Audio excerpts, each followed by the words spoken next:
The debris of war in South Vietnam, 450 acres of it, the biggest scrapyard in the world. This is the property disposal area at Ho Nai, 20 miles north of Saigon. It's the biggest of 4 such dumps in Vietnam, through which comes all the war material the Americans no longer need, and which isn't worth shipping back home or sending to other countries under the military aid program.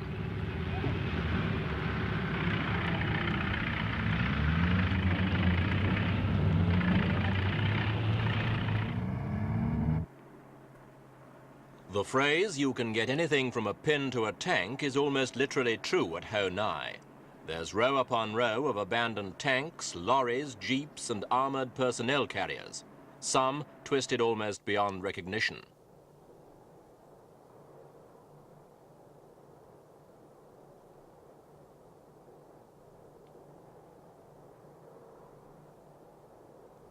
There's also all manner of discarded arms, from damaged rifles to tank guns and the barrels of 120mm howitzers.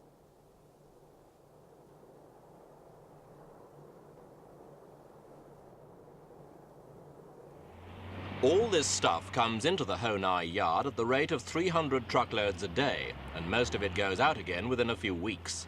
More than 3,000 clients from nearly 40 countries regularly receive catalogues of the goods on offer, and sealed bids are invited for each lot. It's a business that earned a profit for the American taxpayer last year of $5 million, small recompense for the $120 billion America has spent on the war.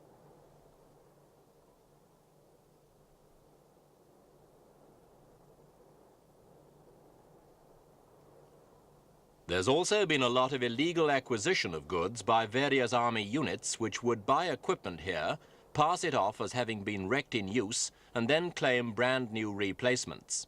The supply department has just uncovered such a racket in used tires, which cover 7 acres of the disposal area.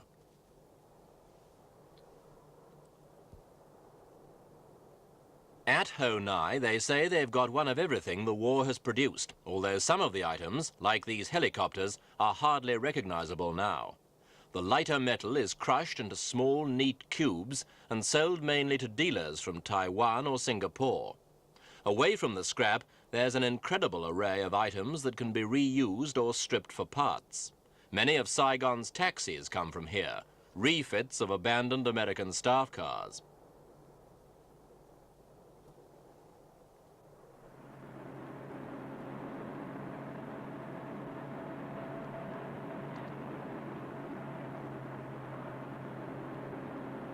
The dump provides some revealing insights into the American military's way of life, like the 400 electric refrigerators sitting side by side, their blue interiors fading in the sun. Or the 200 electric fans, their blades now turning idly in the breeze, no longer cooling the worried brows of US advisors.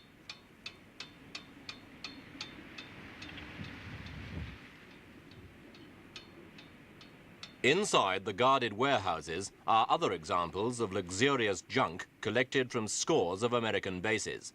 Pin tables, jukeboxes, TV sets, all now reduced to a mournful silence.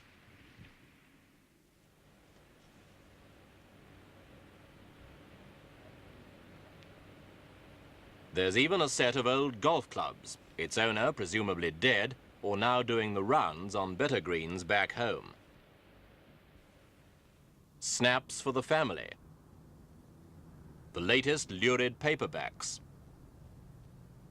Mobile homes, all part of a culture so much at odds with the traditions of the Vietnamese.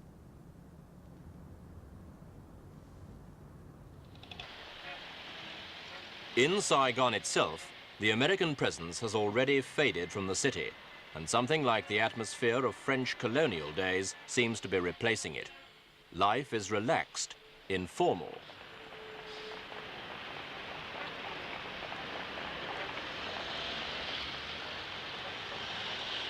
On the terrace of the Continental Palace Hotel, the Continental Shelf as it's known locally, there are noticeable changes.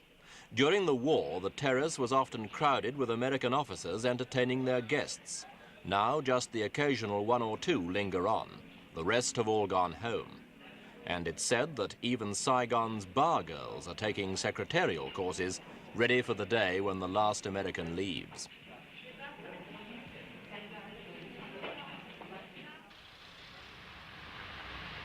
One of the last legacies of French rule in Saigon, the Renault taxis, some of them over 20 years old. Safety regulations require them to carry no more than 3 passengers. Apparently, the same rules don't apply to the Hondas, brought in their thousands under the American import program. They can carry 4, and the age of the driver doesn't seem to matter. Or 5 for a family outing. Or even 6. The local record is said to be 7 and a dog. And the motor rickshaws can scoop up the rest by the bucketful.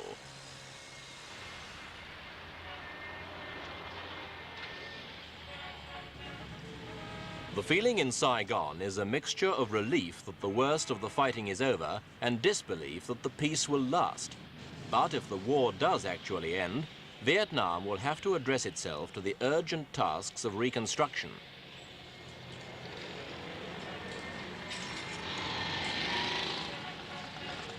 "15 years ago, 8 out of 10 South Vietnamese lived in the countryside.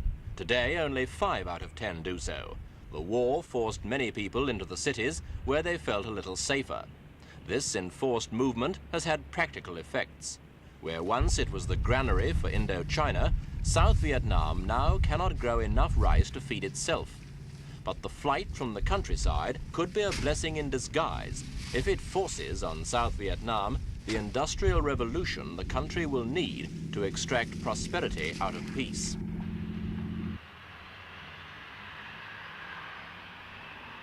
Ironically, the war that caused so much disruption has also put South Vietnam ahead of many other Asian countries in terms of technical resources. It has provided a road network that's often superb around the cities. It's true that only one small stretch of railway line is still in use, and traffic on that is barely enough to disturb the refugees who live by the side of the tracks. But South Vietnam can call on more airstrips than any other country in Asia. The Americans have supplied heavy machinery and expert training in its use. In the cities, they've brought computer techniques to business administration and helped to build up service industries.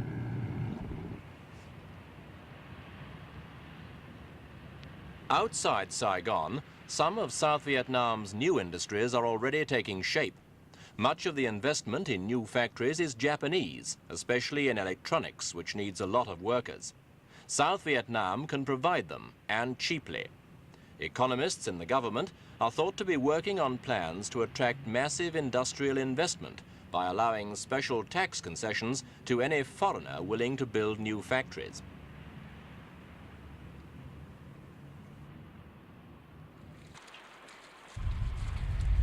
The waters of Vietnam are rich in shellfish and are largely unexploited. Rudimentary fishing methods like these may soon be replaced by Japanese factory ships, which could open up a large-scale industry. Rebuilding Vietnam's rubber industry is a more serious problem. Many of the plantations around An Loc have been destroyed, and it will be at least 7 years before new trees can be tapped. Meanwhile, the financial infrastructure of the South remains shaky. Some banks are expected to close following a recent reduction in government interest rates.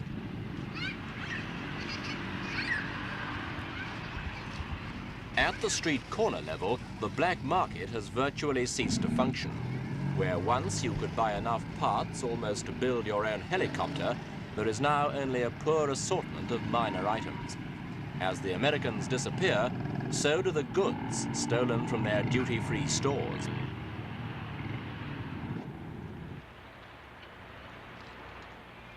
Through Saigon's docks last year passed a trickle of exports that earned South Vietnam only $25 million, a paltry sum to set against the $800 million worth of imports.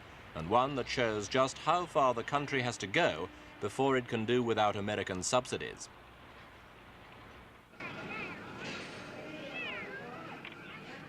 But economic reconstruction is not the only sort of rebuilding needed in South Vietnam. This is An To, born with a cleft lip and abandoned by her parents. She's now 12 years old, but she weighs only 28 pounds.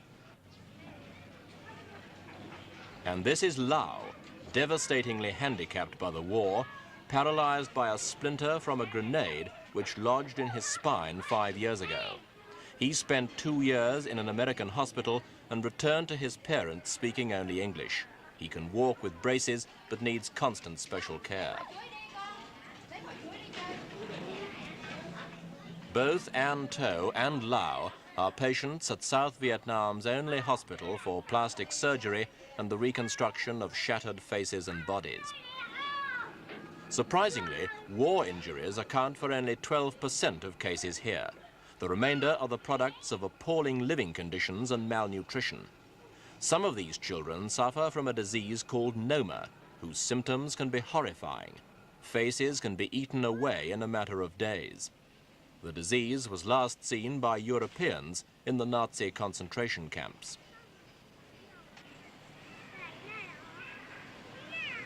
The most common injuries are the so-called domestic burns. In the big refugee camps, a lethal combination of American jet fuel and paraffin has been sold to refugees as cooking oil, with disastrous results. Some children stay here for a year or more and have several operations. After hospitalization, they often come back for several months' treatment as outpatients. But paraplegics cannot remain mobile in refugee camps or the countryside. They continue to need regular attention. 15 of them live here on a Saigon back street with an American physiotherapist.